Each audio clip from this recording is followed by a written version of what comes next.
Saúde, comunidade e traballo social sanitario é o título que se lle puxo a última xornada de Traballo Social e Saúde que acolleu a cidade de Ourense, concretamente o Centro Cultural Marcos Valcarce. Xira en torno a eso, a importancia da acción comunitaria nos procesos de saúde e enfermedade.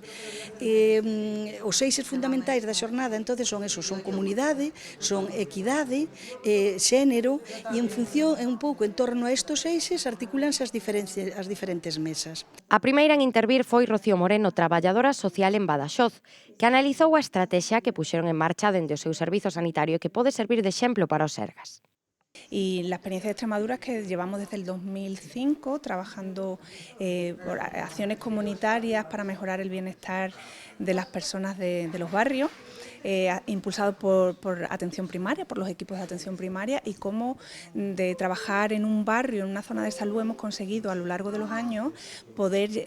elaborar una estrategia ya para toda la comunidad autónoma, con una metodología de trabajo, porque creemos importante que desde atención primaria es un sitio donde no solamente se tiene que trabajar la atención individual, sino que hay que trabajar de forma colectiva, también grupal, pero de forma colectiva, porque hay para poder mejorar la vida de las personas. Dende a organización destacaron que ten que haber implicación política e institucional e mellorar a formación académica dos futuros traballadores sociais.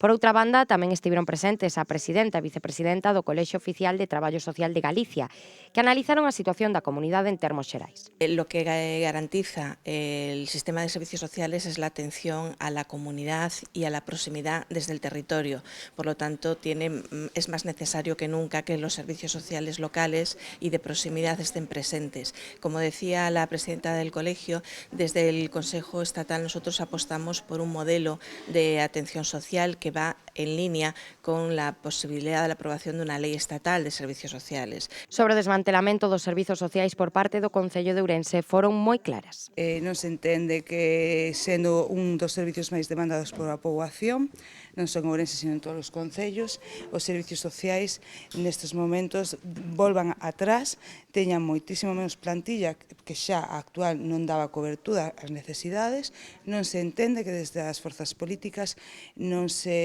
fa un esforzo por reestructurar todo este sistema de servicios a favor da cidadanía.